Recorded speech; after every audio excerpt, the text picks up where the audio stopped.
बिस्मिल्लाहिर्रहमानिर्रहीम। अस्सलाम वालेकुम dear students, I am Sidra Qadeer, assistant professor chemistry. First year की क्लास को अप्लाइड केमिस्ट्री की क्लास में वेलकम है।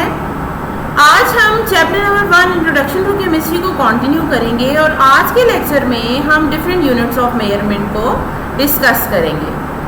लेक्चर के पार्ट ए में हम देखेंगे कि यूनिट क्या होता है और डिफरेंट यूनिट्स ऑफ मेजरमेंट कौन से और कौन कौन से सिस्टम्स इस्तेमाल होते हैं मेजरमेंट करने के लिए। सबसे पहले स्टूडेंट्स अगर देखा जाए कि जो लफ्ज़ है यूनिट, इससे क्या मुराद है। स्टूडेंट, जब आप कोई भी मेजरमेंट लेते हैं, जैसे आपने शुगर का वज़न किया तो आप कहते हैं जी इस शुगर का वज़न 5 kg है। इसमें दो चीज़ें हैं, 5 जो उसकी न्यूमेरिकल डिस्क्रिप्शन है और kg जो इस मेजरमेंट का यूनिट है। यूनिट बेसिकली किसी भी सब्सटेंस की ऐसी क्वांटिटी होती है जो उसके पैरामीटर्स को डिस्क्राइब करती है और उसे बैनुल-अक़वामी तौर पे तस्लीम किया जाता है, मतलब इंटरनेशनल लेवल पे उसे आपने कबूल किया होता है। केमिस्ट्री जो है वो डील करती है डिफरेंट काइंड्स ऑफ यूनिट से, डिफरेंट काइंड्स ऑफ मेजरमेंट से, और आपने केमिस्ट्री में बहुत माइन्यूट सी मेजरमेंट करनी होती है रिएक्टेंट्स की और प्रोडक्ट्स की। जितनी भी मेजरमेंट्स होती हैं वो बेस करती है सिस्टम ऑफ यूनिट्स पे। एक जो मेजरमेंट होती है वो डिस्क्राइब करती है कि आपके पास किसी सब्सटेंस की कितनी अमाउंट मौजूद है। जैसे कि मैंने अभी आपको एग्जांपल दी है कि 5 kg है, तो 5 kg में 5 जो है वो डिस्क्राइब कर रही है न्यूमेरिकल वैल्यू को और kg डिस्क्राइब कर रहे हैं उसकी यूनिट को। मेजरमेंट के लिए 4 सिस्टम जो हैं वो वेल नोन है, CGS system, MKS system, SI system and FPS system.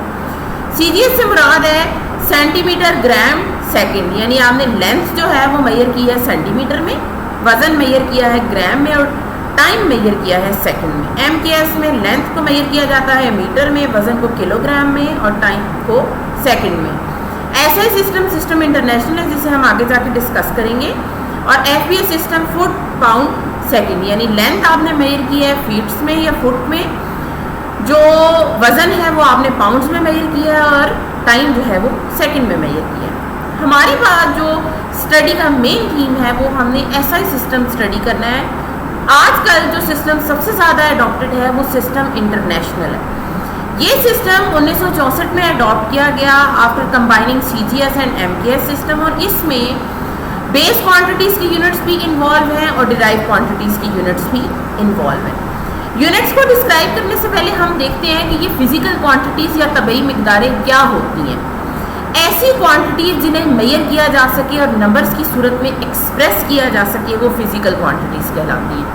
Those quantities which can be measured and expressed in terms of number are known as physical quantity. जैसे कि वज़न को आप मेजर कर सकते हो और उसे नंबरों की सूरत में जाहिर भी कर सकते हो। जैसे अभी मैंने आपको थोड़ी देर पहले एग्जाम्पल दी, 5 kg चीनी का वेट है वो 5 kg है, इसे आपने मेजर भी किया और आप इसको डिस्क्राइब भी कर रहे हो, नंबरों की सूरत में जाहिर भी कर रहे हो। तो ऐसी मिकदारें जिन्हें आप मेजर भी कर सकते हो, जिनकी पैमाइश भी कर सकते हो और उन्हें नंबरों की सूरत में जाहिर भी कर सकते हो, वो तबई मिकदारें कहलाती हैं। तबई मिकदारें दो तरह की होती हैं, बुनियादी मिकदारें और माखूज मिकदारें, यानी base quantities and derive quantities. ऐसी क्वांटिटीज़ जो दूसरी क्वांटिटीज़ को डिस्क्राइब करने के लिए इस्तेमाल है, जिनकी बुनियाद पे आप दूसरी क्वांटिटीज़ को डिस्क्राइब कर सकते हो, वो बेस क्वांटिटीज़ कहलाती हैं। बेस क्वांटिटीज़ तादाद में 7 हैं, जिनमें length, mass, time, temperature, electric current, electric charge और अमाउंट ऑफ सब्सटेंस शामिल हैं। दूसरी किस्म की मिकदारें हमारे पास डिराइव क्वांटिटीज़ होती हैं, जिन्हें माखूज मिकदारें कहा जाता है। ये ऐसी क्वांटिटीज़ होती हैं जिन्हें डिस्क्राइब करने के लिए, जिन्हें बयान करने के लिए आपको बेस क्वांटिटीज़ का सहारा लेना पड़ता है। जैसे कि डेंसिटी हम कहते हैं कि मास पर यूनिट वॉल्यूम है, तो देखिए आपको डेंसिटी को डिस्क्राइब करने के लिए आपको मास का सहारा लेना पड़ रहा है, तो ये एक क्या है, डिराइव क्वांटिटी। इसी तरीके से वेलोसिटी हो गई, एक्सेलरेशन हो गई, ये भी हमारे पास क्या है, डिराइव क्वांटिटी है। अब हम बात करते हैं यूनिट की। तो quantity of substance that describe it's parameters and is admitted internationally is called unit. Units भी दो तरह की होती हैं डिपेंडिंग अपॉन की फिजिकल क्वांटिटी कौन सी है। अगर आपके पास फिजिकल क्वांटिटी बेस क्वांटिटी है तो बेस क्वांटिटी का जो यूनिट होगा वो क्या कहलाएगा, बेस यूनिट कहलाएगा, और जो डिराइव क्वांटिटी का यूनिट होगा वो क्या कहलाएगा, डिराइव यूनिट कहलाएगा। फॉर एग्जाम्पल हमारे पास जो 7 बेस क्वांटिटीज़ हैं उनकी की जो 7 यूनिट्स हैं, मीटर, किलोग्राम, केल्विन, सेकेंड, मोल, एम्पियर और कैंडेला, ये हमारे पास क्या कहलाते हैं, बेस यूनिट्स कहलाते हैं। जबकि जो डिराइव क्वांटिटी है, जैसे कि अभी हमने बात की वेलोसिटी, जो मीटर पर सेकंड में आप इसको मेजर करते हो, ये क्या है, एक डिराइव यूनिट। इसी तरीके से न्यूटन, इसी तरीके से पास्कल जो प्रेशर का यूनिट है, ये हमारे पास क्या है, क्योंकि ये डिराइव क्वांटिटी का यूनिट है इसलिए इसे कहा जाता है derive unit. Exam point of view से आपने ये दो चीज़ें बहुत अच्छे से याद रखनी है कि तबई मिकदारें और तबई मिकदारों की दो इकसाम की बुनियादी और माखूज मिकदारों से क्या मुराद है, और दूसरा क्वेश्चन कि बुनियादी यूनिट और माखूज यूनिट से क्या मुराद है।